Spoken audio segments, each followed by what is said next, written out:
Evening, everybody, and welcome to this Modern Art in Los Angeles conversation.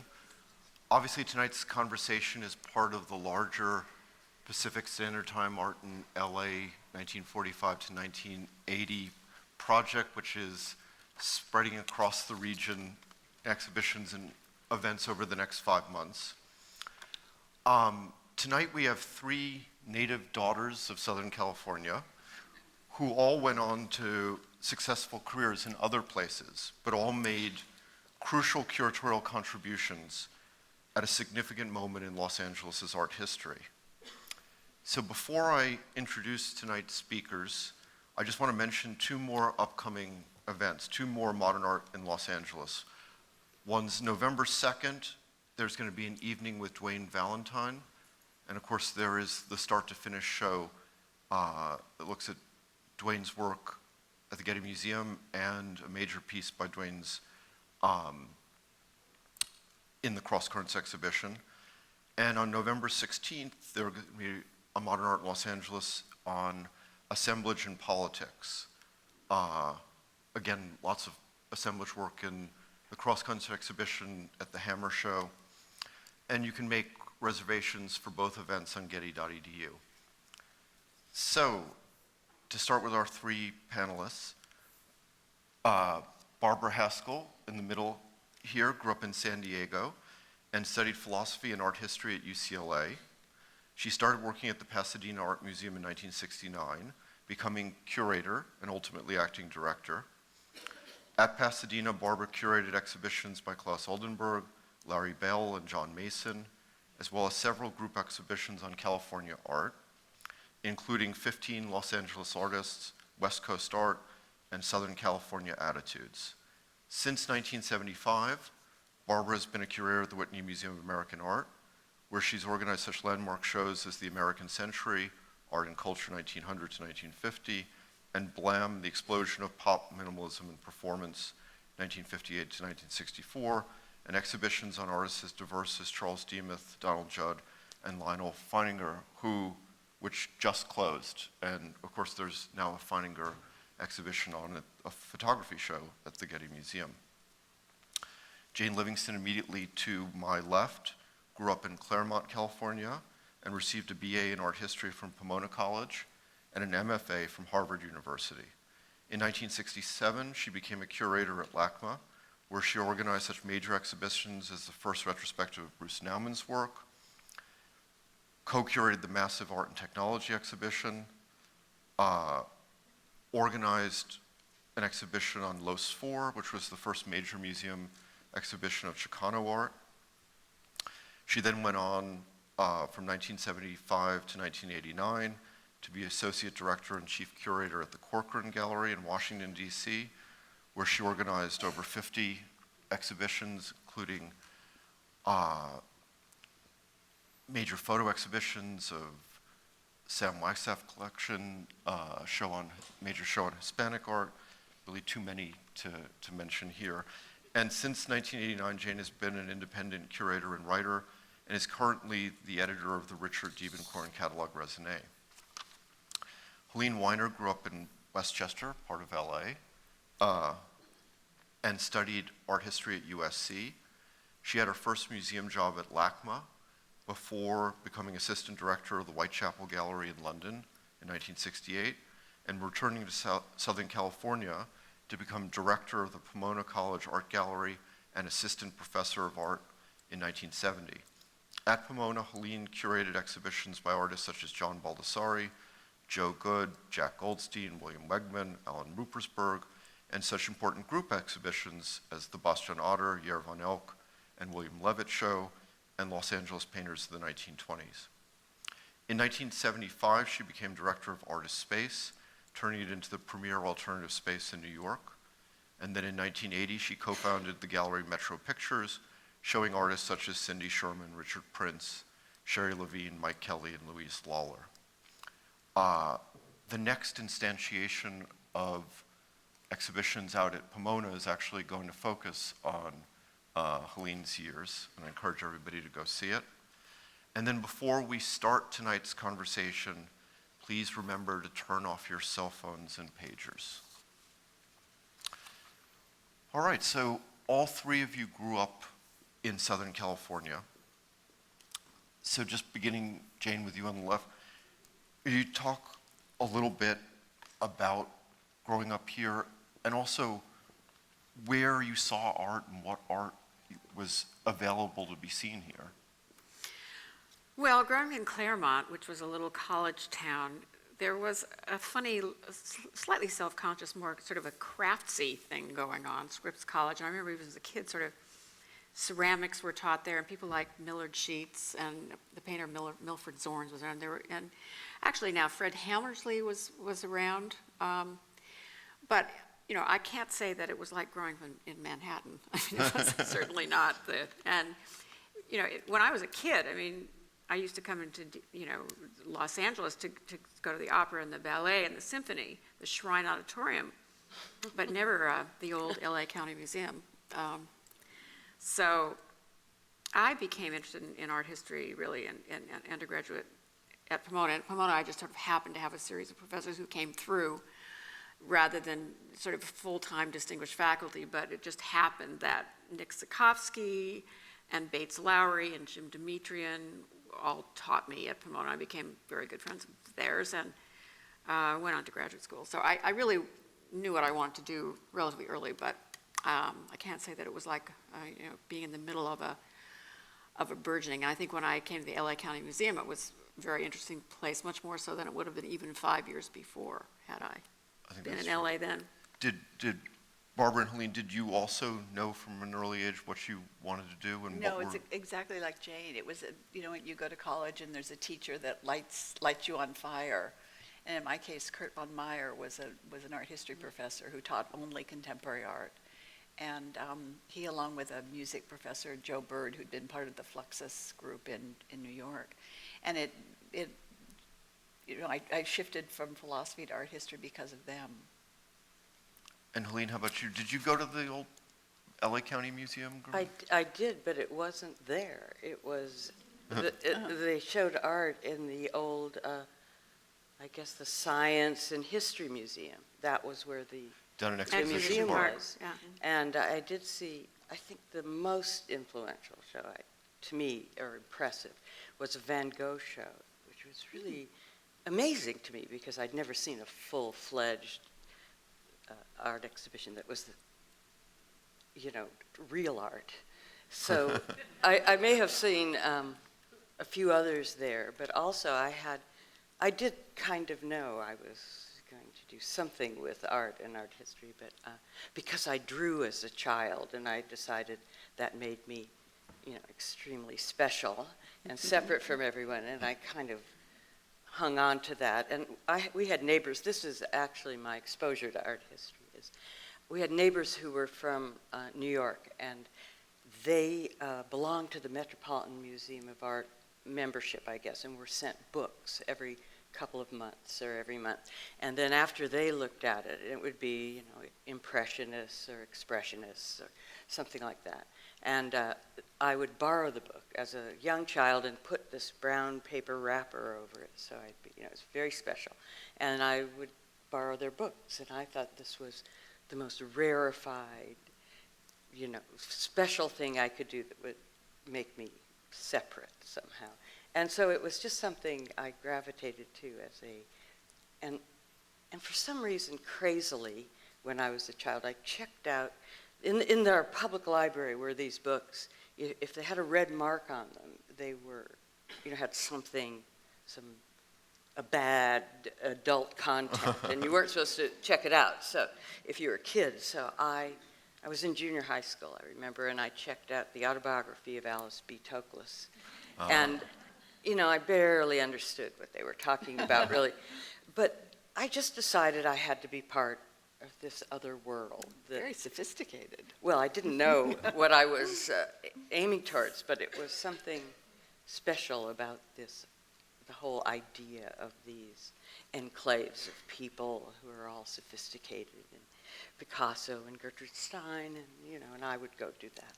That was about it. And you did. And you did. So all three of you got museum jobs in the later 60s. And let's, Helene first at LACMA, as well as Jane and Barbara at Pasadena. So let's start talking about Jane and Helene, about LACMA.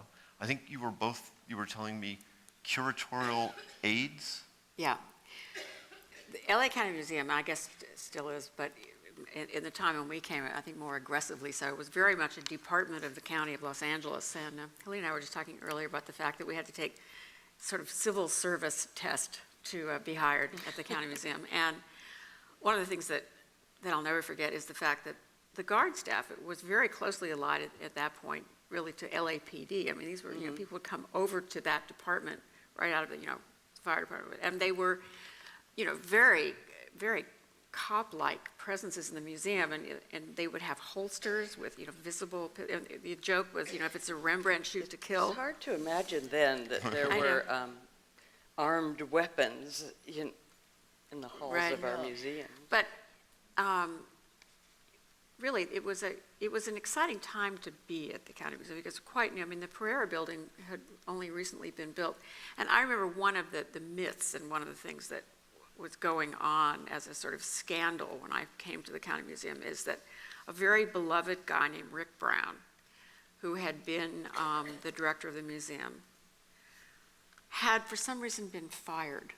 And Rick went on to, he had a very distinguished career as the person who was able to build the Kimball, get Louis Kahn to actually be the architect for the Kimball Museum in Texas. And Rick was this really venerated figure who for some reason had been, and there was all sorts of sense of kind of pioneering and impermanence and scandal. And I remember very well that when I came to interview for the job, I was just out of Harvard, and I came back to LA not really thinking I would immediately go to work for the County Museum, but because I wanted a job and I was getting married, which is the reason I came back from the East. But the exhibition of Ed Kienholz that included the backseat Dodge 1966. was happening at that point. And the County Board of Supervisors obviously was involved very much in sort of a censorious role vis-a-vis the museum. And so that was happening, and it was all very exciting, and so it made it much more interesting than it might have been, actually. So that sort of tension between officialdom and censorship, potentially, and the subversive nature of a museum in the moment, of sort of all of this upheaval in American art, made it an exciting time. And to some extent, I think that sort of sense of being sort of the second city outside of New York, was already sort of germinating, starting probably in the mid-'60s, I would say, wouldn't you? Sort of.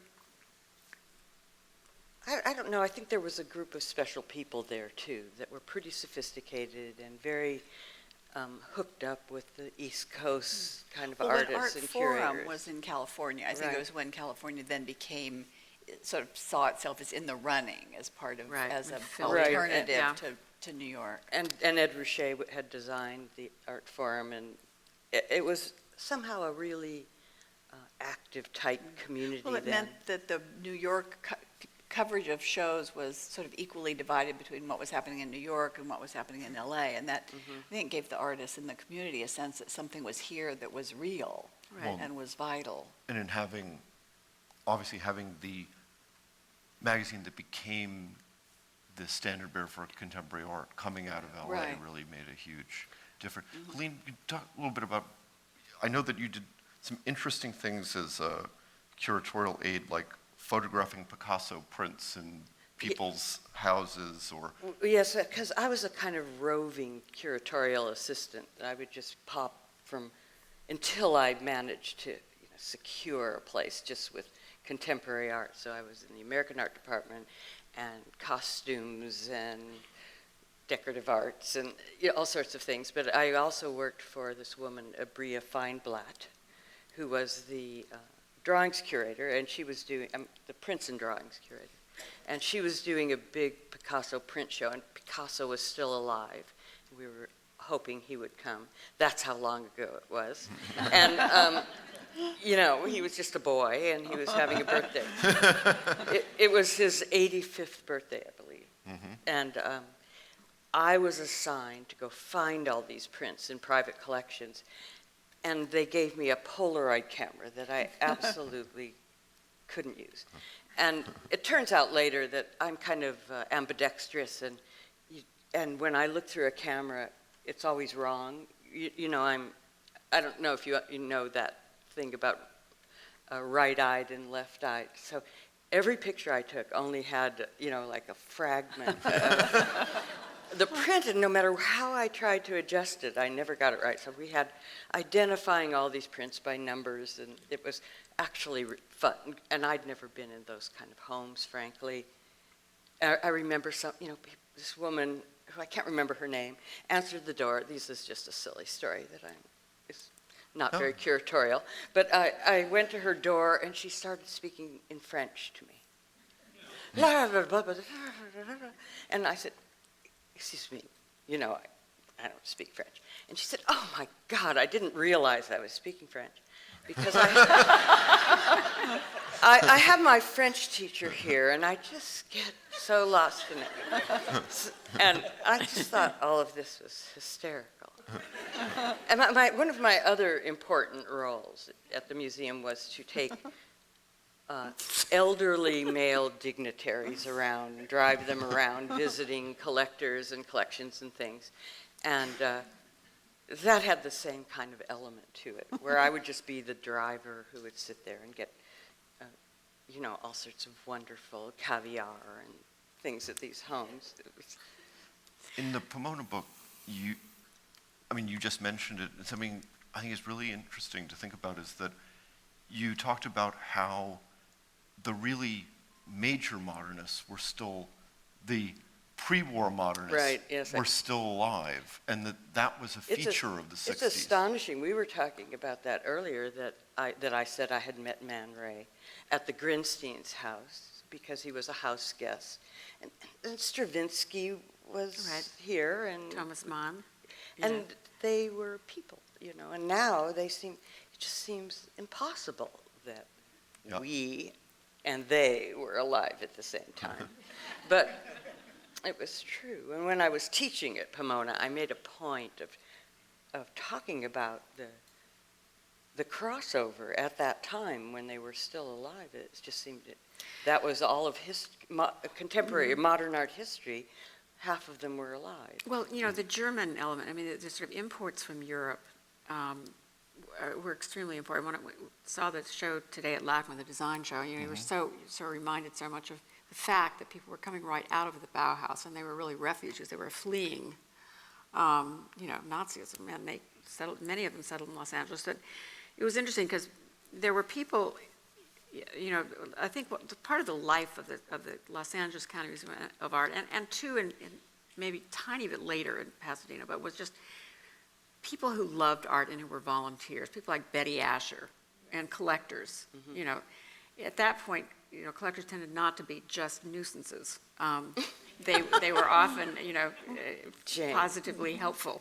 And Betty was certainly one of those.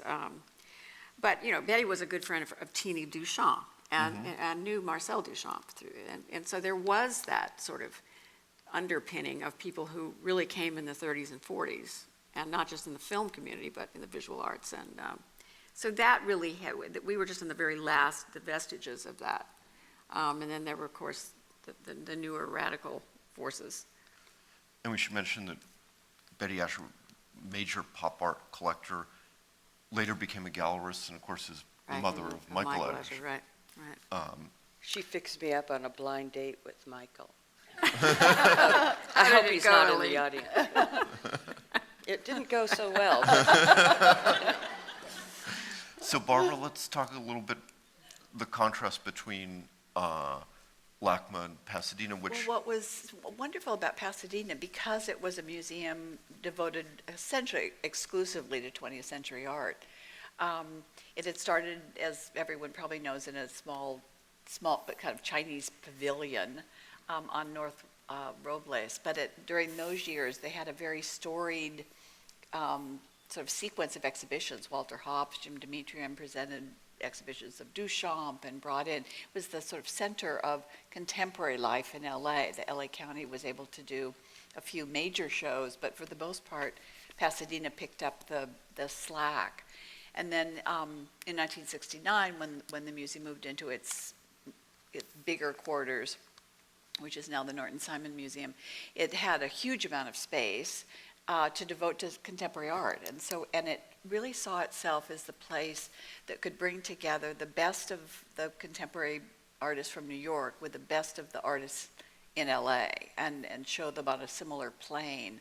So the museum during those early years, when I first was working there, they were bringing in shows of Frank Stella and Ellsworth Kelly and Agnes Martin and Eva Hess, Richard Serra, Saul LeWitt, and then showing exhibitions of LA artists.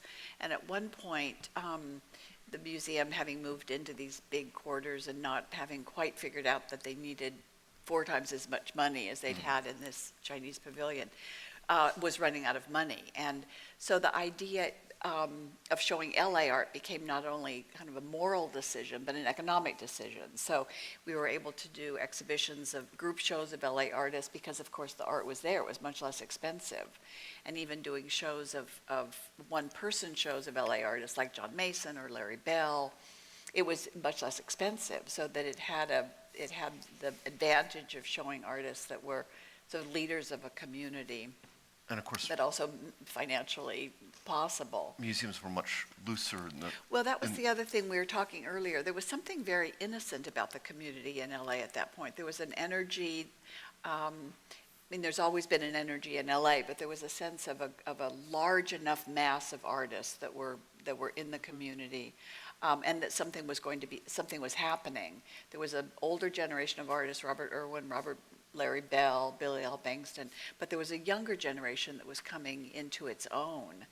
And there was a sense of, there was a lack of competition that people had. They were part of a community. No one was selling, and so no one was really worried about, picking at each other in order to get to the top, because there was no top to get to. And Barbara, the other thing that I had sort of forgotten, in terms of where the artists congregate, artists always find great places that are on the fringes of the real estate market. Everyone went to the Grinsteins. That's true, where but artists lived, Uh-huh.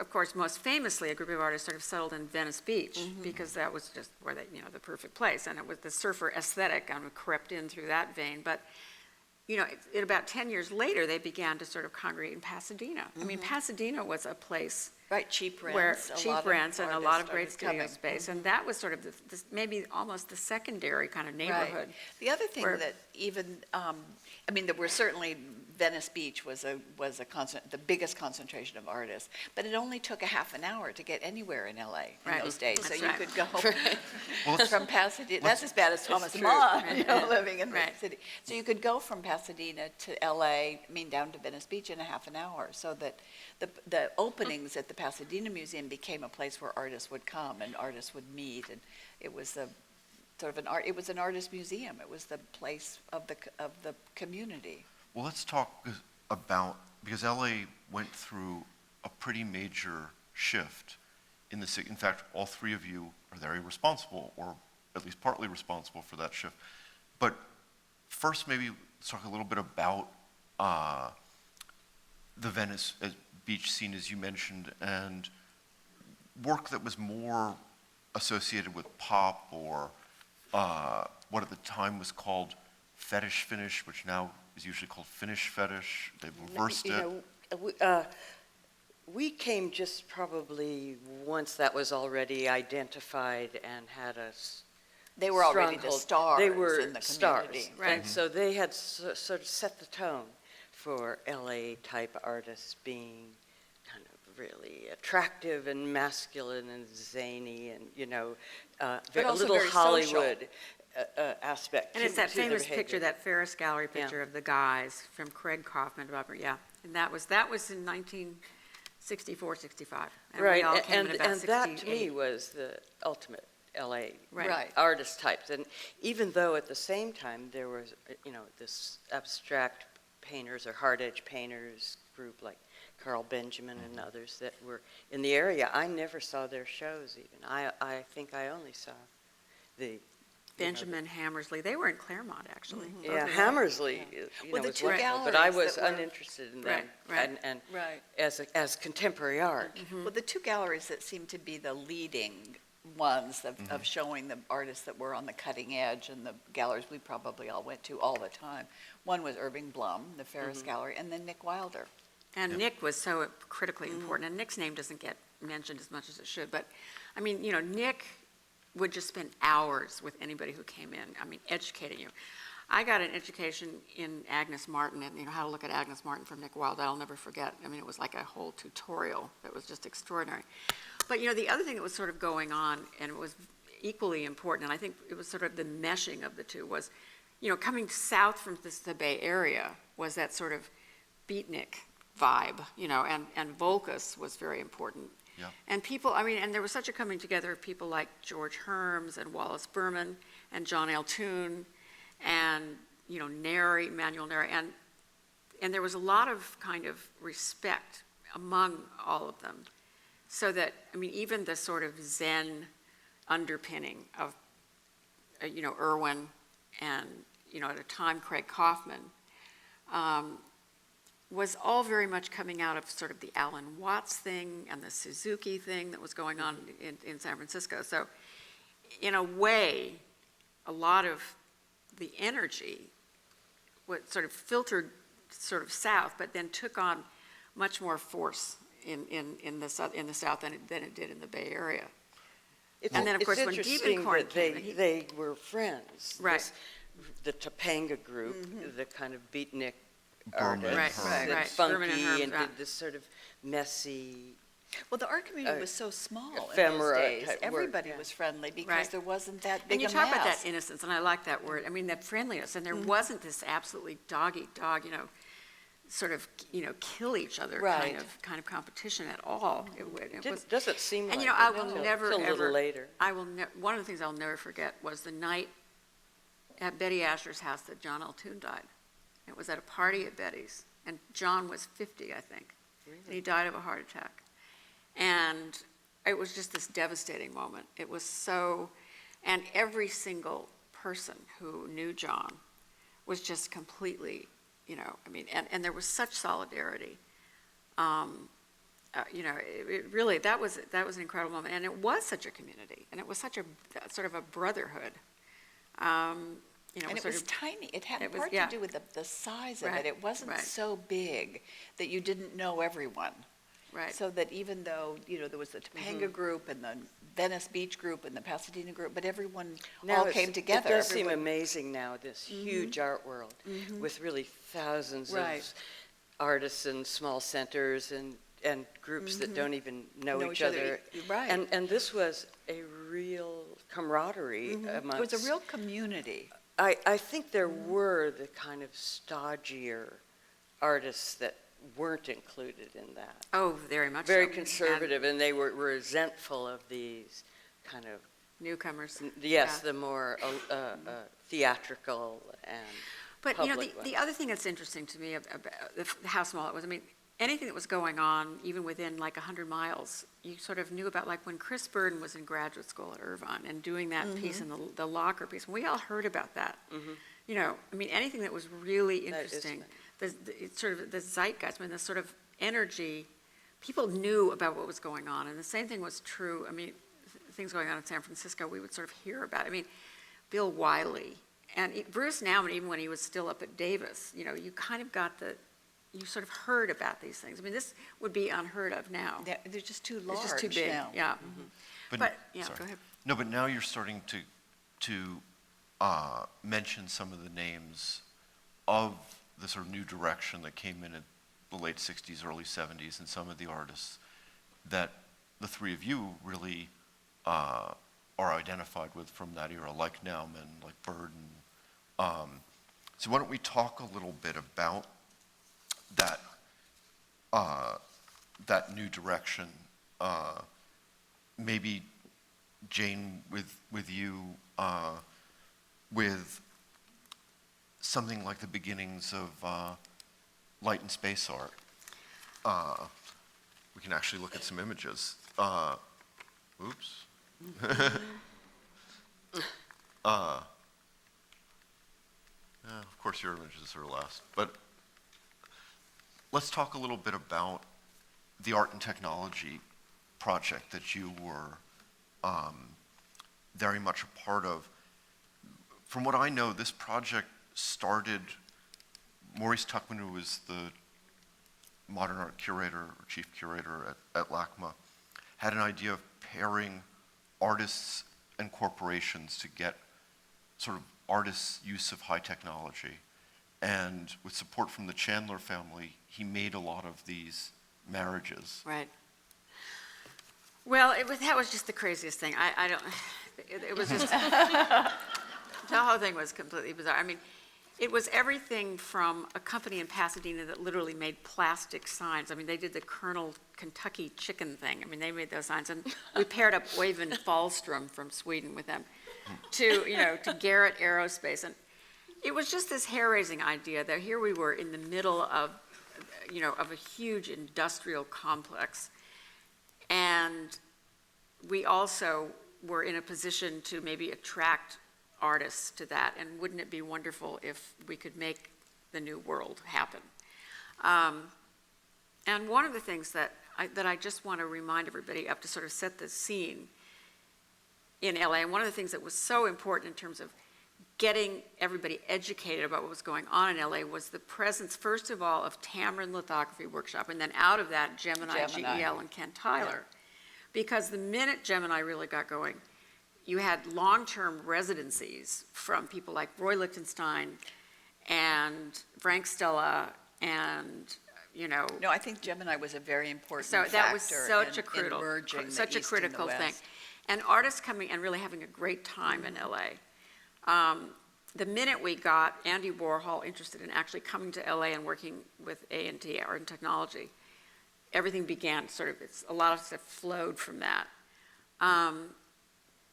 It's hard to even know what to say about A&T. It was this huge thing, and we were just dogged. We just didn't give up. And the catalog is really a report, and it's literally a report.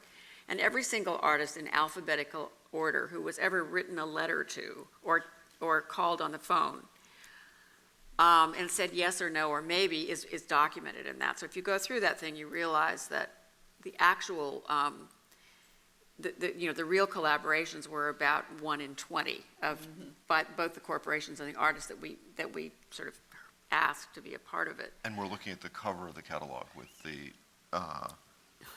that grid of deadpan faces, and they're all men. I mean, it's all. That is one of the.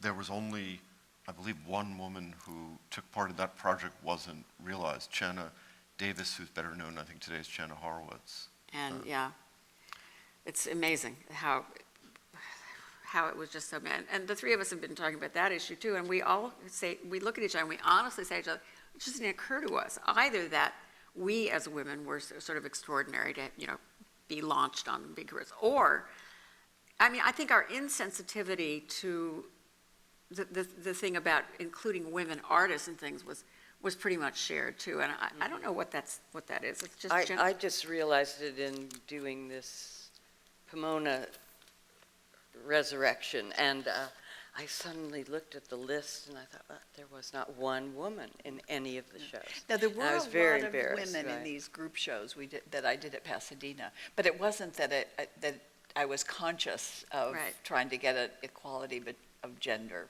Yeah, later with the same lack of consciousness, I in New York, was showing about 50% women at Artist Space, and it was a generational opportunity as well. Helene, this is but as you had talked about, you did have a feminist consciousness. This is what is now famous of you and Jim Terrell pouring tea, because tell the story of what happened to you. Right as soon after I took the job, and I was the only woman on the faculty at Pomona, and I wasn't really. No, you couldn't be the only woman I on the was. faculty. Yes, I was. Really? Yes.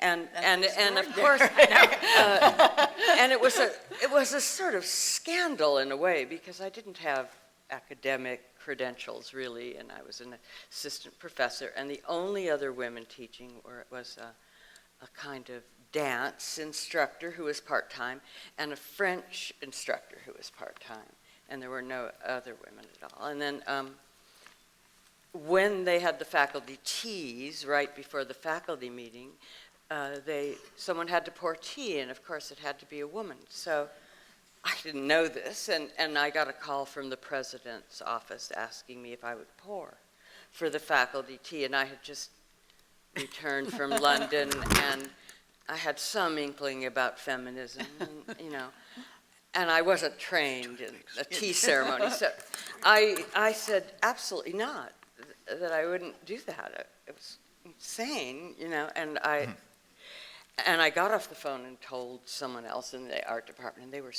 horrified because the art department was already, not well thought of, not taken seriously. And then I've just made it worse. So then I decided to make it even worse, but I didn't think of it that way, to call back and say I would do it. And then I asked all of the male faculty in the art department, the studio guys, if one of them would pour the tea instead of me the day it happened. And they were horrified and didn't want to do it. And Maury Baden, a really wonderful teacher and artist, he said he would, and he wore overalls, and he made some system out of it. He had all the cups, and instead of pouring each thing and then handing it, he was just doing this milk and tea, and the president was just livid. His name was Alexander, and he was just furious because he wasn't warned that this was going to happen. And then I was, I had already, what is it called, cooked my goose or whatever it was. My days were numbered from the beginning. And then I called and apologized and said that I really was so shocked, and I was sorry. And I said, and the next time, and I explained what was wrong with this idea of asking women only. I said, can't you have students do it or hire somebody or something? And the next time, so this picture was after the apology, and then Jim Terrell and I volunteered to do it together, to have a male and a female pouring. So that's what this picture is. And I think Jim's in, not this one, yes, he's at the other end, and there's my big head of hair. Which also got you in trouble in Pomona.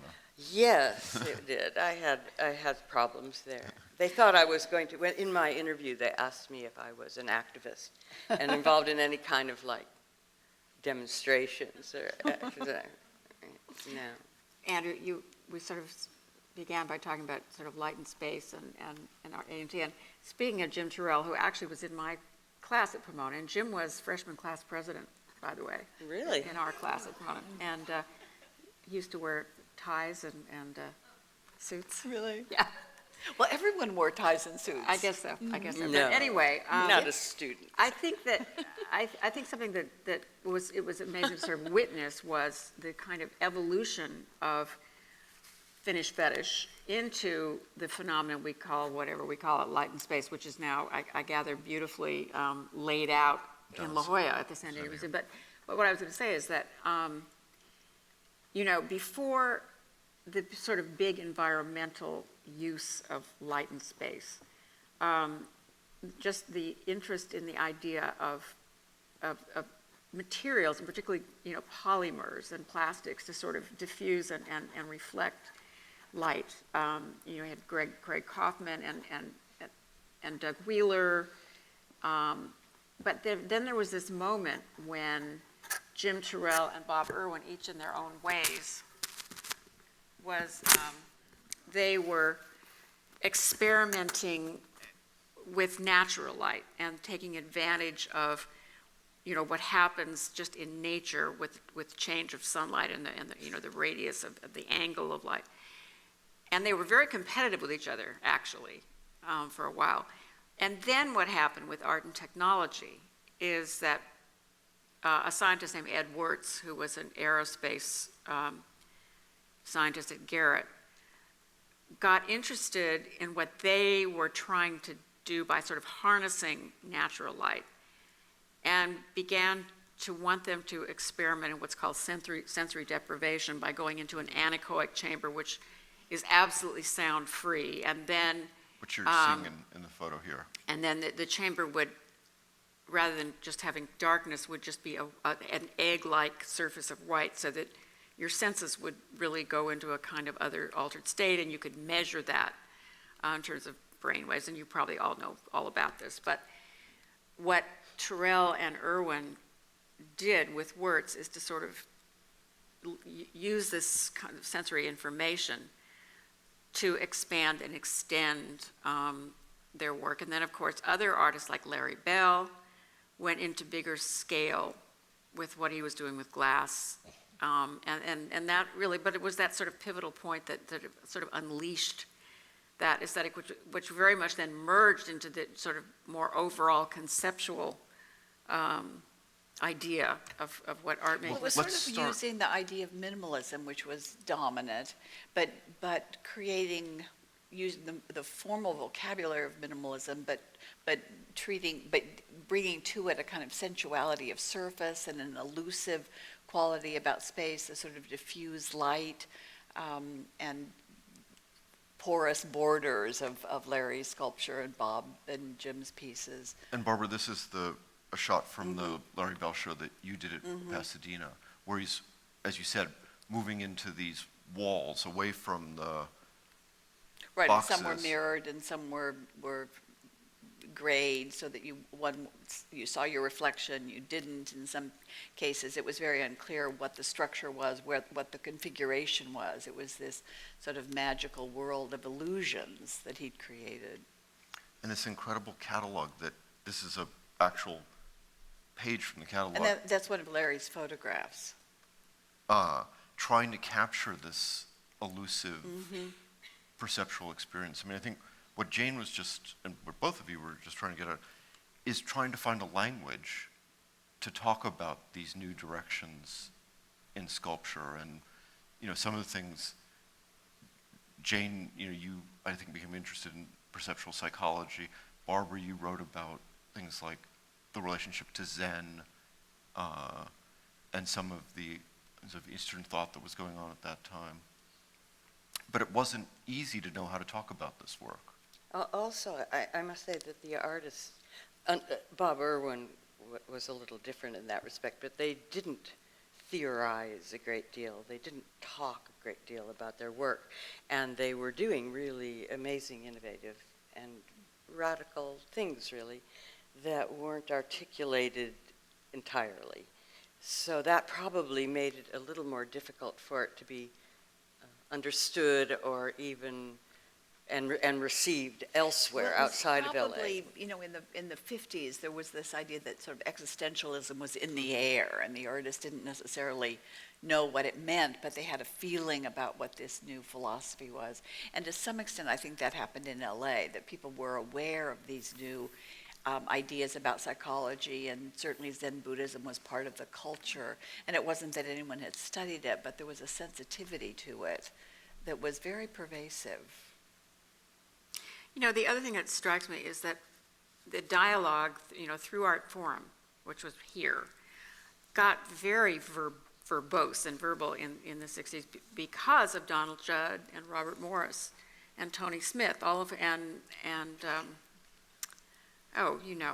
died. I mean, he was in art and technology, and he was so important, New York. Anyway, and people like Dan Graham. And I think the artists like Terrell, particularly Terrell and Irwin, were very, very interested in, but I think in a way threatened.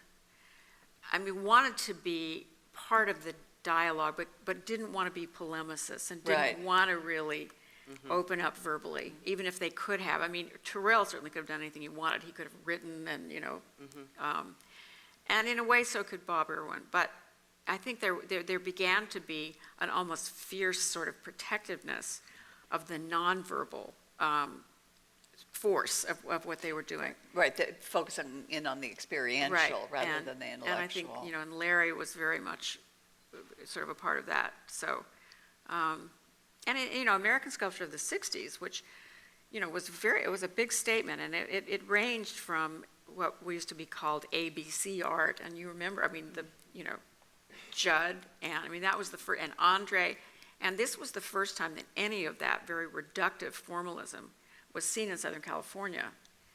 And I think that was, I think the artists like, particularly Doug Wheeler, wanted to sort of put their stamp on that, and by incorporating light, and so there was that dialogue. And there was a time too, I think, when we wondered whether maybe Turrell and Irwin particularly wouldn't go to New York, but they never did. Well, they were shown, a lot of those artists were shown at the Pace Gallery in New York. That's right. So they had a New York presence. That was another reason why LA seemed to be, there was the sense that there was getting to be an equality between the two places, that someone could remain in LA and still have a career in New York. I think that didn't happen It didn't happen. successfully No, until recently. in mid-'80s Yeah. or Later. later 80s. Well, when- the two artists, Larry, I think really did.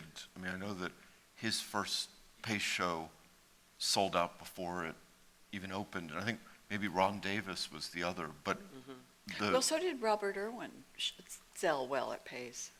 But they were never embraced in the Not in- community yeah, or right. intellectually, and so they remained. People were acquainted with the work, and it was reviewed, but it never became part of the canon or the record, which was what kind of influences were affecting, students or young artists, and it remained very West Coast and kind of an oddity, So you were just talking about this very experiential, nonverbal art, and then within a couple of years you have a tremendous amount of very verbal art coming into Southern California, which Helene, I think you in particular, showed a lot of. This is Alan Ruppersberg, Right. who I said I wasn't going to read things you guys wrote and make, but I think this one was so good that you wrote introducing Alan's work. Alan Ruppersberg lives and works in an old office building on Sunset Boulevard in Hollywood and carries his work in a briefcase. Like LA's fictional detective Philip Marlowe, Ruppersberg is in touch with most of what occurs in this city. Fragments of current style, speech, fads, attitudes, and locations are represented in his work. But I like that idea of him carrying his work in a briefcase. I did too, of course. And it was very charming, and he was really that. He was kind of you never knew where to find him. We didn't have cell phones, of course. How to get him or where he was, and you couldn't visit a studio and see the work. When we were planning the show, I never went somewhere and met with him. He would just show up at my house or something. We'd meet, when he had his briefcase. And it was a kind of art I was tremendously attracted to. After spending time in Europe during the beginnings, or not the beginnings, but the peak of the first generation of conceptualists who traveled all around Europe and up and back from New York to Amsterdam and stopped, and I was in London, so I met all of these people who never stopped talking about their work for a moment, and I was a little shocked being from LA and knowing all of the artists here that I knew, and here are these people that just could talk indefinitely with incredible and thoughtful references. And it's not that I enjoyed all the talk that much. I just was shocked. And after becoming acquainted with that type of art that entailed a lot of backstory and discussion and ideas, since it was rather ephemeral physically, and when I came back to LA, and there was a tremendous change. It was right at the end of the 60s, and this finish in light and space thing was well established and well documented, and I really saw a completely new generation of artists, and an aspect of that, which was this great combination of LA ideas and attitudes and the data related to LA and the characters and conceptual art, rather than say earlier the minimal art or pop art. It was really what I was interested in, and I found really wonderful artists who I was happy to show in a place like Pomona, which also was not a museum. I had no responsibility to have very well established, accomplished or resolved artists. I could show someone at an early stage that wasn't, that result. Well, let's, you were talking about conceptual art. I think what most people forget is, because now Alan Ruppersberg, or this is Bill Levitt, looks like conceptual art to us, but that at this moment, most of, you said the first generation of conceptual, were really primarily or only using language. Yes, the Americans. And so this California conceptualism was really something different. I loved it. I just thought, this is perfect, because it's visual, and we had all gotten very tired of these typewritten pages. Now when I see them, I think they're sort of incredibly charming, these slightly browning pages with fuzzy letters all over it. But it was tiring and boring to stand in a gallery situation reading things. And then when I encountered these artists in LA, I thought they were really doing something quite new. And some, there were some here that were really groundbreaking and that have sort of been forgotten in the main conversation, but Robert Cumming, just The brilliant. same, yes. Yeah. And, in fact, I showed him at the Corcoran, and it was one of the great shows that He was ever happened. very, he and Bill Wegman were very very and similar. they were close, and the two of them were doing. But the thing about Helene that it's so amazing. Is if you look back on it. Barbara and I sort of, we kind of come out of a real predictable kind of thing. Right. We're museum people, and but to go to New York and make a successful commercial gallery. Thank you, Jane. That really, that's the impossible one. This kid, and also to do it in a way to sort of stay true to her own vision. And I said to Helene earlier, but we talk about the good old days and how everything's going to hell, and which of course it is. But people say, well, there are still a few old-fashioned dealers, really true to their own vision. Virginia Zabriskie and Joan Washburn, and I'm thinking Helene Winer, who's a whole generation younger. That doesn't sound good to me. I know it's a compliment, but these are really ancient people. I said a whole generation younger. So. Right. Thank you, that's nice. No, it's pretty amazing. But I wouldn't have survived in an institution, But in it a is museum interesting environment. that the work that you promoted at Pomona then was what you started the idea, that same Yes, it that continued vision. because I think there was a sea change basically at that time, not just in LA, but in general about popular culture and incorporating it into this highly visual conceptualism. And I've worked with that pretty much Though since that time.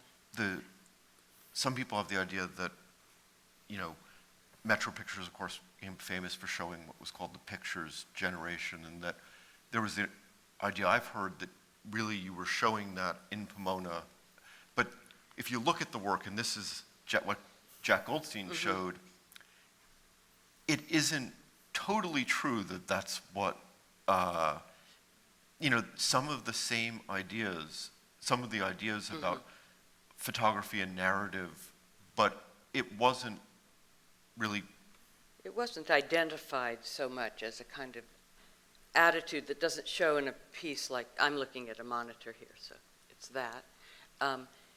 Even though it looks like a kind of minimalist art, which it's referencing, it had some other elements that you can't see, which are these black and white cards that are stuck in, and it's kind of irony about, that has other qualifications. So it wasn't necessarily exactly what evolved as in Jack Goldstein's work, but in other artists as well. And I didn't have a script I was following exactly. I mean, like only these certain type of artists need apply. I was just also trying to figure out what was going on. And when you're young, you think once something's done for 2 years, it's over. Now I realize those things take forever to grow and evolve. But I was done with conceptual art. I thought that was just, and it had never been shown yet. But I had seen so much of it. So I think, and liking LA culture so much, and the kind of art that happened here, I really was turned on about this combining these two disparate elements. With an element of Hollywood and Yeah. yeah. And Posturing, a little theater. And then Barbara, another thing that was happening at that time, which your group shows really demonstrate, is the idea of people making work for the exhibition, the really beginnings A of lot of installation art that was happening in LA in a way that I think maybe even preceded those ideas in New York. I'm not sure that there was that much installation art happening in New York, but there certainly was in LA that came out of the light and space sort of sensibility. And what was it like? I mean, how was that responded to in the museum? And I know in a lot of places it was very different. In MoMA, for instance, I don't know if you guys knew Jennifer Licht, but Yes, I that, do. Yeah. that was really difficult. Well, I think because the LA community had experience with light and space and with people moving beyond the rectangle of the canvas or making sculpture that wasn't predictable and wasn't just a single object, that people were very receptive, and some of those installations were among the most sort of popular that we presented in these group exhibitions. I remember Yeah, those, and they were that's right, they were beautiful, beautiful. stunning things. Yeah. But also since we're talking about curatorial things, that was a bit of a sea change as well, because you couldn't curate those shows. You invite the artist and you establish the parameters, but you're not in there saying, no, put that piece there. And prior to that, in my first experience at LACMA, everyone would talk about beautiful installation. And that was a great installation. The artist would barely be there during the curators installing the show and would have very little to say about it. And it was a vision of the curator. And that ended. It seems to be back, but during that time, Right. really. Well, certainly with you invite an artist and they make a piece and you help them do it, but it's their vision. And of course, we're looking at Karen Carson's work and Richard Jackson from two of your shows. And then Jane, I mean, a figure we've touched on, but haven't really talked about. One of the more important exhibitions that you organized was Bruce Mailman's first retrospective, which ended up, I think, traveled to 7 places or something like that. But there's a good story in that you and Marcia Tucker at the Whitney were planning to do it at the same time, I think? Yeah. True. I mean, we each decided we wanted to do a Bruce Nauman show, and I guess we learned of it and decided to join forces. So we independently wrote essays for the catalog, and then the show opened in LA and went to the Whitney and traveled from there. And I've had a very interesting sort of history with publications, and this was one of the ones that Prager actually produced the book, and it was printed in both softcover and hardcover. The hardbound edition, I think we printed 3,000, was lost in a warehouse somewhere in the Hudson River on one of those big embankment things. So anyway, it sort of goes on from there, but all of my catalogs are very hard to find.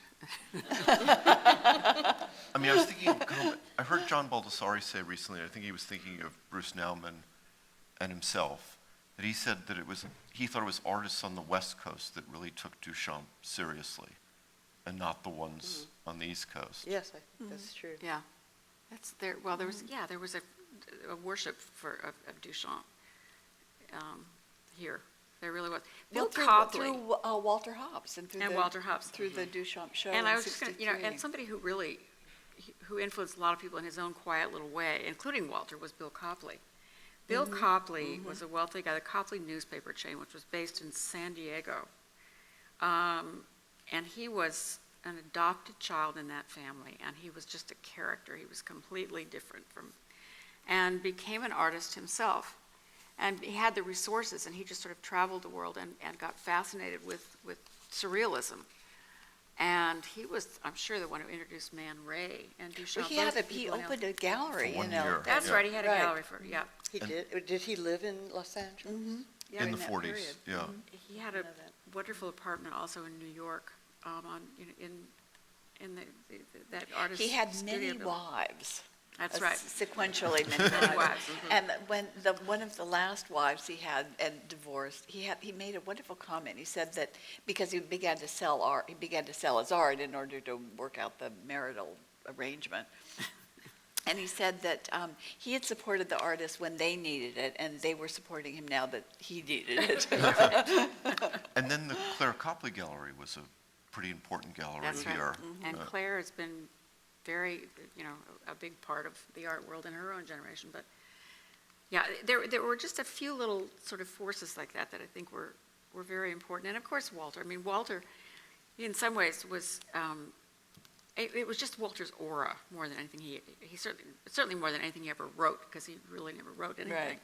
But Walter, I think his presence in Pasadena was Very critical, I Very think, critical. to forming what people thought of, and certainly the Duchamp influence I came think these absolutely kind from of him. ideas of these very special and really powerful people intellectually and in their persona is really what, it's hard to explain why this happened in LA. It wasn't a major center, but it certainly wasn't a backwater. You know, in other cities that didn't occur, or nothing like it, even though they were large enough for wealthy Well, enough you need to have enough artists to respond to that charismatic personality. Right, but I think it was vast when you think of all the layers, and you were talking about the German immigrants, intellectuals that really established a community here, and all sorts of people, plus the sophistication of the technology and the technology of the film Right, community, right. and all those personalities did make something happen. It may not have rocked the world at the time, but it did establish something here that we're seeing all over town. How does, I mean, we're going to open it up to the audience in a minute, but maybe think so. three of you, how does it feel revisiting this history? Of course, you all went on to many other things, but in some ways, you're all part of Pacific Standard Time. I know that, Jane, you were on MoCA's advisory board. I know, Barbara, you're going to be talking about ceramics and John Mason at Scripps, and Helene, of course, an entire exhibition is devoted to your thing. So,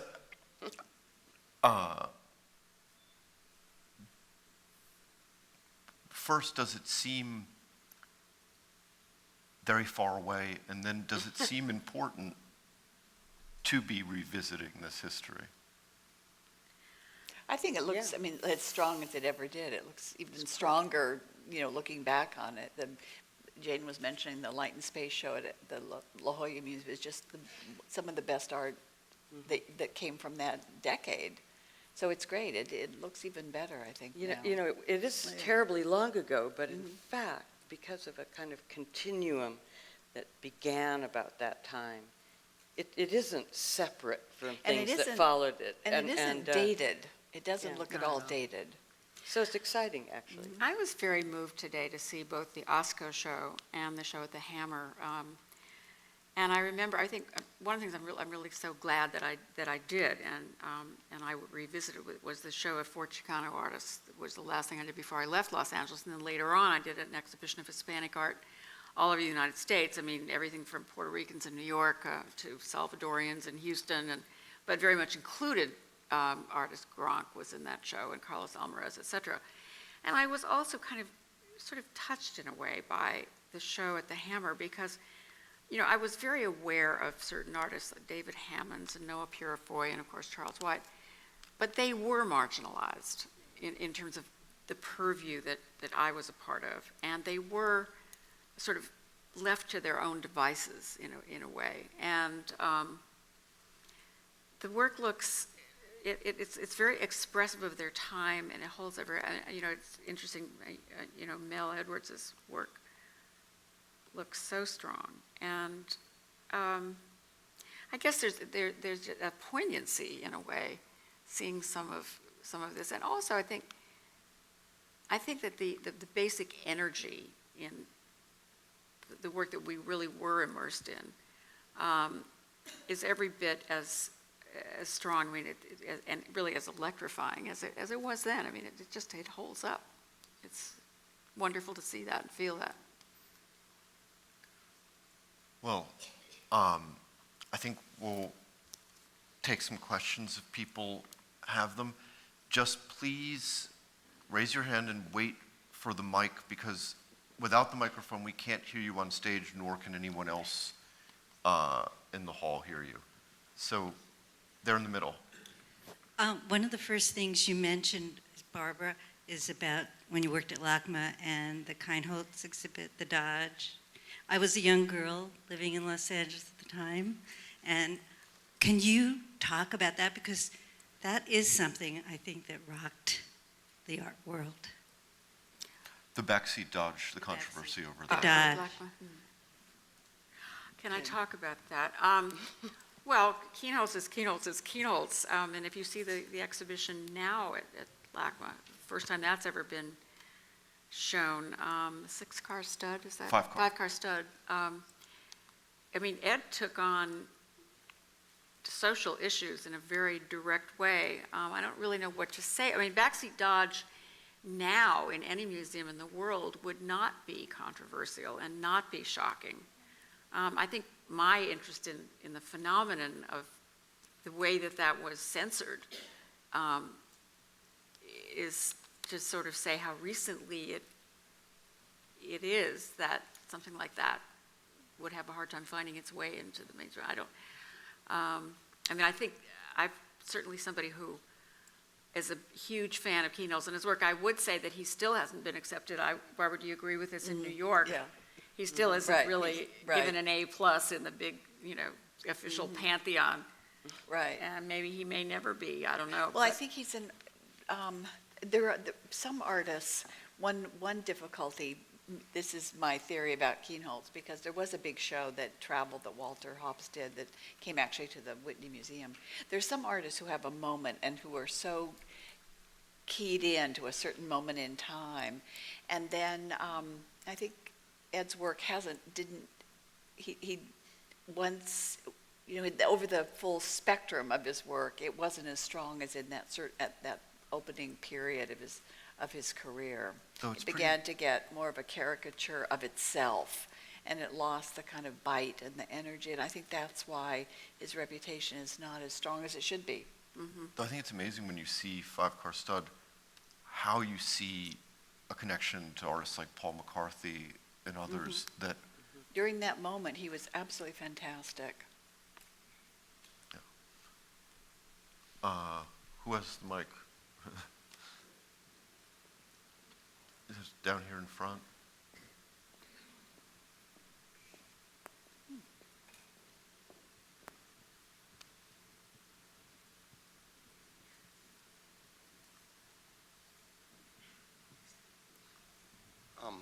My question is, what effect did Alan Capro have on this period, if any, coming out of San Diego and this group of artists? I think he had a profound effect, not on the technology era, but the artists that followed, and he was part of an important group that established things at Irvine, established it as an art center. And the kind of intellectual importance that he gave it, along with others that Well, he also the worked whole with. idea about performance, that he was such a Right, of pioneer course, in, that, yeah. I think that was tremendously influential. I'm ashamed to say that I was reviewing for Art Forum for several years while I was curator at the County Museum, and Alan had a major show at the Pasadena Museum just before Barbara got there, I guess, because I was at, and it had this huge room full of tires. I remember. Right. But anyway, I gave that a kind of a lukewarm review in Art Forum, and I guess I regret that a little bit looking back. Does he remember? He was a part of a major change in LA. That's Right. true. Yeah. Part of a group that completely altered the Right, landscape, that all of whom came from the east doing. And people forget that he was one of the first professors at CalArts before he went down to Yeah, briefly Right. he was San in Diego. college. Yeah. This is a question for Jane Livingston. When you were working on the Art and Technology show at LACMA, were you aware that women artists were really upset that no women were included, and that they formed the Los Angeles Council of Women Artists? They met with the director of the museum and started pressuring to have women shown at the museum, and I think they were actually responsible for the Women Artists 1550 to 1950 show being organized. Were you aware of any of that was going on, and how did you feel about that? It's so strange. I mean, I honestly, I swear to God, I'm not lying. I really, at the time, I mean, because I've been asked about this later, because I know this has been sort of documented, but, at the time, it sort of passed us by, and I don't know why. I remember there's one event that was held, and people came wearing Maurice Tuckman masks. And yes, I remember that. But for some reason, I just wasn't directly in the line of fire. It wasn't anything that I had to sort of step up and respond to, and something went, maybe I was just traveling, I don't know. But Jane, weren't you and Gail Scott, who was the other young woman, weren't you the ones tasked with then going to women's studios as part of the response to that? Women artist studios. I don't remember it that way. I really don't. I mean, I had, many dear friends among women artists in Los Angeles. I was a very early champion, I think the first champion, and always have been, Alexis Smith, and of course, Mary. I mean, I wasn't a fan of every woman artist in Los Angeles at that time, but honestly, I've been asked about that demonstration or about that reaction to A&T, and I don't remember being engaged with it or being particularly aware of it, which I know sounds bizarre, but it's true. And maybe it was because Maurice was taking the brunt. I don't know. Up there? Hello. Hi. I'm wondering about, in regard to the emergence of more conceptually oriented practices in the late 60s, how this new work shifted your roles as curators and shifted the role of the museum, and how the museum had to change its tactics to explain this new kind of work to the public.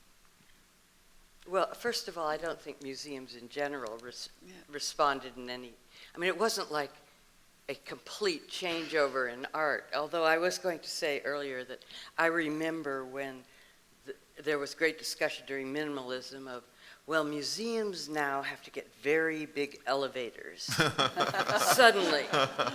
And so they didn't need those big elevators, once things got to be installations or. But I don't think that conceptual art posed any more difficulties for museums than any new art coming into its own that museums then had to explain to its public. When Cubism first arrived on the scene, people were upset. When abstract expressionism was first shown, the museums didn't know how to deal with it. I must say, though, any new art it is wasn't hard to- collected because it didn't seem like valuable, rare objects that could join the permanent collection. They weren't museum works, and so it was a long time before museums. I know, like, funny things come up, like the last Whitney biennial, finally Larry Winer was in that show after many years. Or Larry Winer had a whole retrospective at the Whitney, Yes, but only last year. And so many of those artists weren't included in various things, but it wasn't because it was shocking. No. It was because it just didn't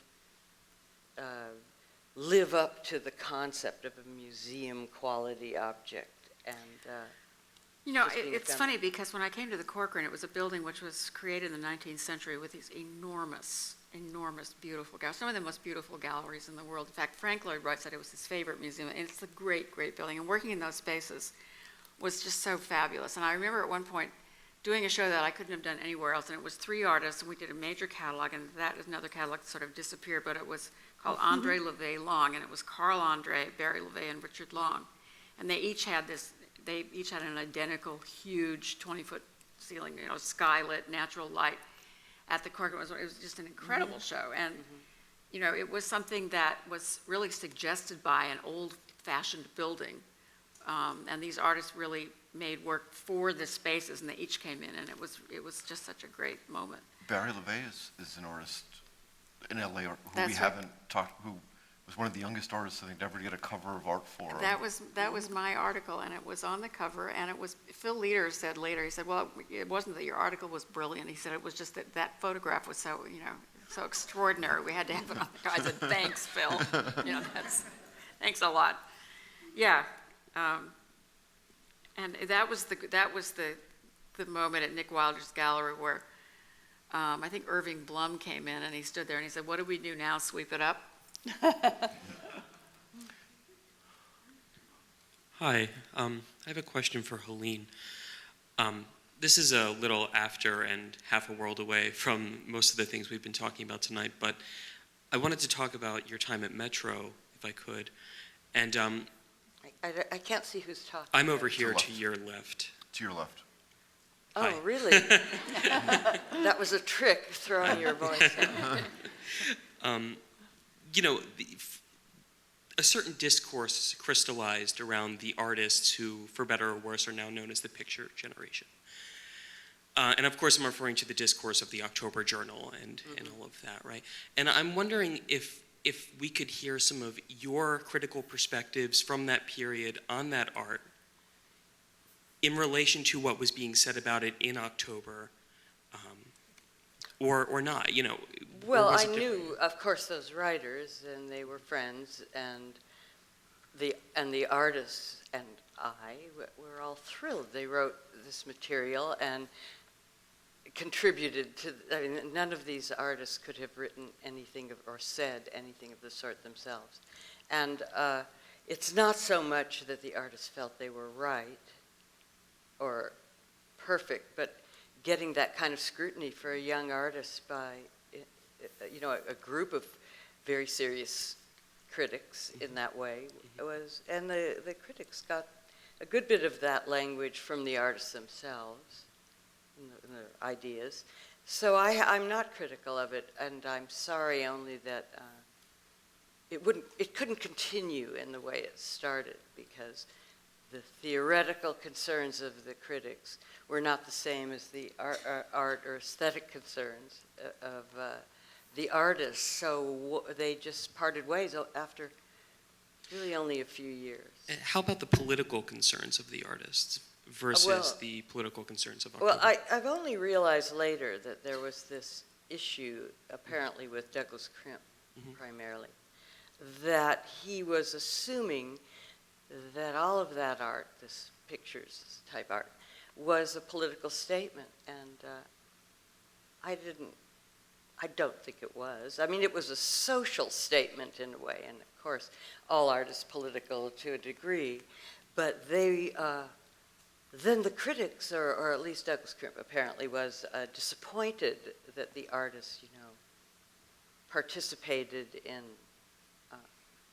this commerce in such a way, and I did personally have a little difficulty as starting a gallery, and involving myself with the kind of Helene, that element of the art world.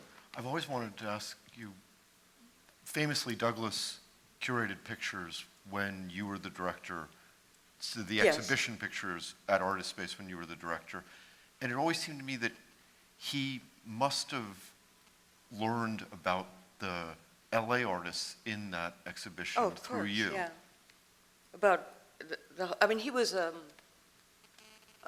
critic, and he worked at the Whitney, and he was very engaged with Rosalind Krauss, with postmodernism, and very interested, and we talked a lot. He was a good friend, and he didn't know those artists at all. I mean, he acknowledges that.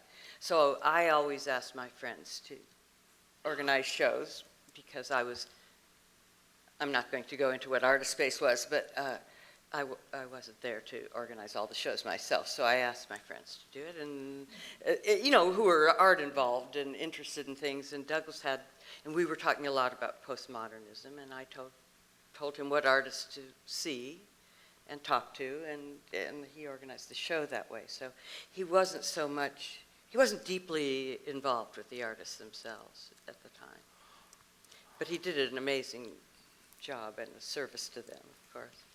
We have one here. I wanted to get back to Los Angeles. One of the people that we have not talked about is John Copeland's, and I'd like to hear some reaction from some of you on the panel about his importance both as a writer and as a curator. Well, I worked with John at Pasadena. I think he was tremendously important for Los Angeles. Not only his role at Art Forum, which was critical, especially when it was here on the West Coast, and then when he became editor in New York, but in his role as curator, he was the force when the Pasadena Museum moved into its new quarters. He was the leading, he was curator rather than director, but he definitely was the leading person at the museum, the leading curatorial voice. And he was the one who brought in all of these artists from New York. He was the one who organized the Warhol show, the Don Judd show, who brought in Ellsworth Kelly, Frank Stella, the whole range of artists. I think he had a tremendous impact on Los Angeles. And Jane, you worked with him at Art Forum. I worked with him closely. John was a dear friend of mine. He was a force to be reckoned with. He was my editor at Art Forum. I can't say enough about how important John was to all of us in LA at the time, and remained so really as an editor, to me over later years in New York. And I'm tremendously loyal to him because he was the one who hired me at Pasadena. So he's wonderful. A question Smart man. in the back. My question is, what do you feel is the difference between your era and your time? I was born in 1988, so I'm 23 years old.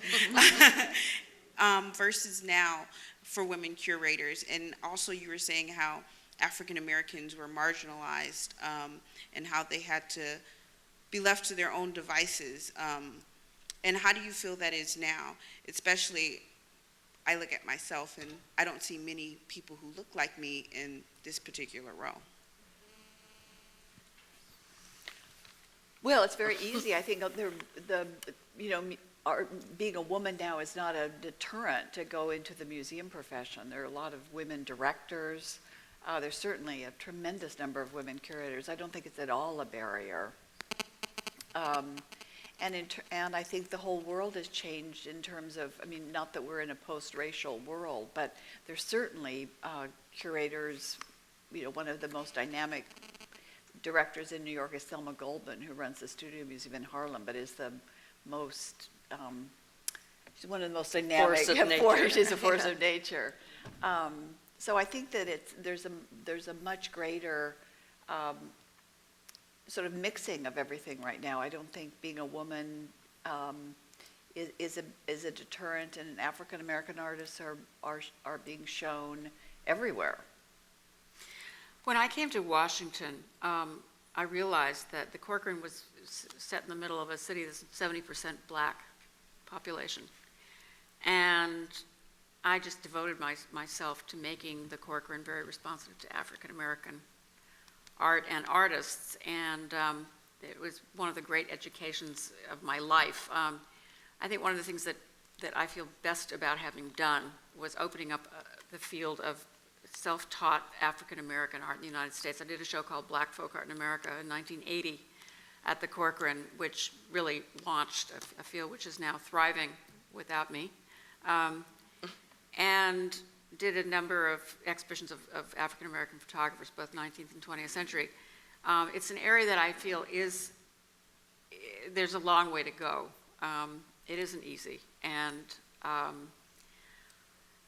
I agree with Barbara, though, that the issue of women in the profession I think things get, I think that becomes less of a barrier all the time. I really, think I so, think everywhere. the same thing applies to the issue of race.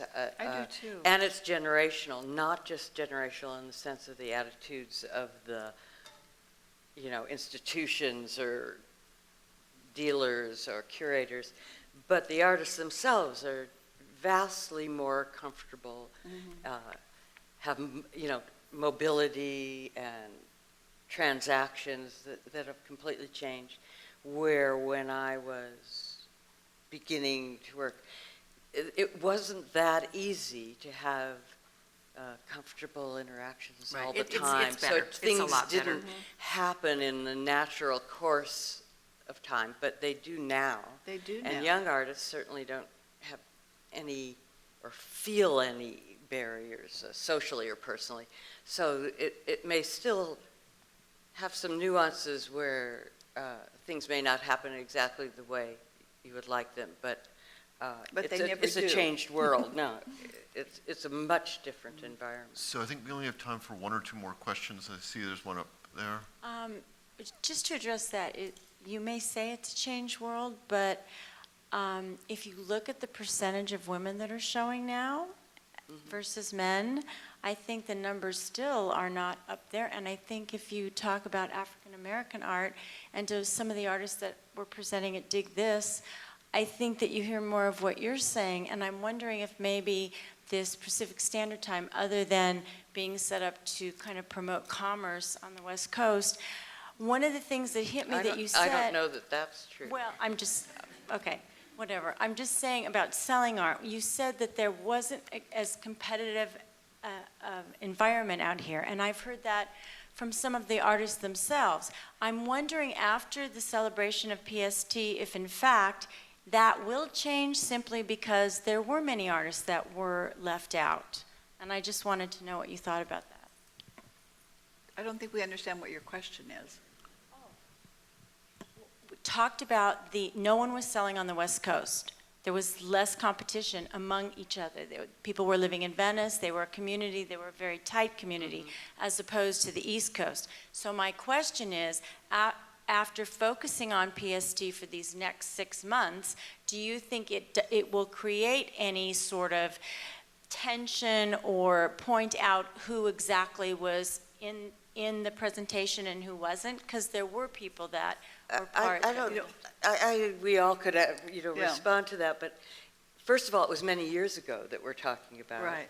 And this hopefully will bring some artists that haven't been looked at very carefully to the light, and then maybe they will be absorbed into some commercial activity, but there's no direct relationship to that. And the world has changed. I mean, there's already competition. There's no, the income disparity between artists that are making a huge amount of money and artists that don't have a gallery is tremendous, and as tremendous here as it is in New York. So that's gone, that sort of sense of innocence and the lack of competition. And it's not a show that's going to bring it about. It's a global world now. I mean, regionalism, I mean, now, in this year, 2011, it just doesn't exist in the way that it did, and probably never will again, I would think.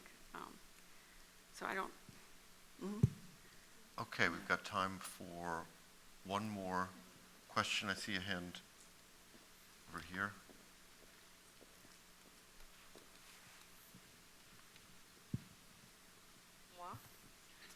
Or this person? All right. We can do both of you, All and right. then we'll call it a night. Jane, I just wanted to specifically ask about the show you did with Bruce Nauman, because he was a very young artist, and I'd like to know specifically what it was like organizing that exhibition in terms of his involvement and choosing the pieces, and what it was like working with him at that point. It was amazing. Bruce and I talked for hours over a period of, many months, and what can I say? He always mystified me. He always fascinated me. He always challenged me. And I have never had a more sort of stimulating and in a way difficult, because of Bruce's complexity experience, but also rewarding. I mean, it was wonderful. He gave me as much time as I needed. We met both at his house in Pasadena and at my office at LACMA for hours and spent many long evenings way into the night with a tape recorder, actually. He couldn't have been more forthcoming, and it was great. And of course, I mean, your essay, which is an amazing essay in many ways and a great document of the year, is peppered with quotes from Bruce throughout. And anybody who's done or included Nauman work in more recent, that is no longer Bruce's. Yeah, Bruce, I gather, isn't maybe as forthcoming or as available now. I don't know that to be true, but he was very cooperative with me, and it was a great experience.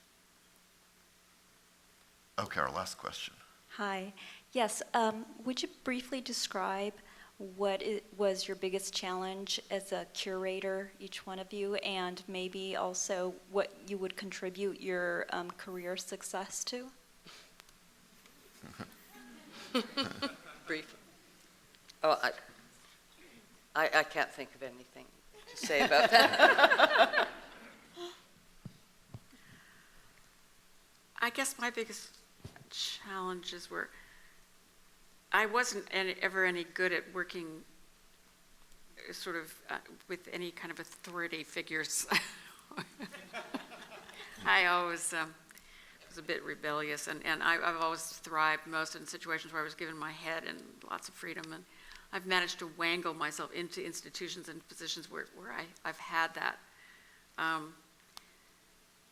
And what was the other question? Success? Well, and Jen, you famously, of course, left the Corcoran around the Robert Mapplethorpe. Yeah, that was tough. I was, in a position of resigning from the Corcoran in protest to a decision by the trustees and the director to cancel the Robert Mapplethorpe exhibition.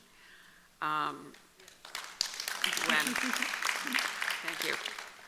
That wasn't fun. That was difficult. And Barbara, must have been, you were acting director, poised to be director of the Pasadena Museum, one of the very, very few directors in the women directors in the United States.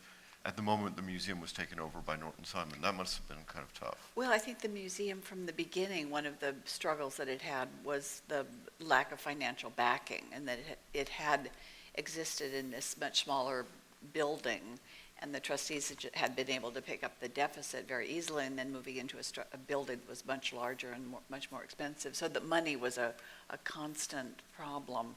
And I mean, the other sort of aspect of the Pasadena Museum in those early days is that people left. So that Jim Dimitrian had been director and left, and one of the trustees took over as acting director, and not really ready to take that on as an assignment. And then John Copeland's was fired. So at some point, I was almost the only person left in the museum.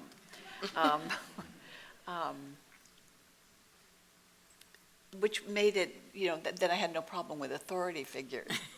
Although I will tell a story. When Tom Turbell was director and John had left, so that I was the only one doing curatorial work at that point at the museum, but I was a curatorial assistant was my title, not a curatorial aide, but a curatorial assistant. And one of the curators from the Whitney had come looking. I had driven him around Jim Monty looking at artists trying to select a biennial. And one of the things he'd said is that there was this great divide between curatorial assistants and assistant curators, that was the real hurdle that people had to overcome. So I knew Tom Turbell was very lovely man, but he was very, very difficult for him to make decisions. And I knew that he would never be able to promote me. So that I just began to sign all my letters, assistant curator. and just accomplished it that way. You could have just said director, and it would have been a fact. Well, please join me in thanking our three guests on a terrific conversation.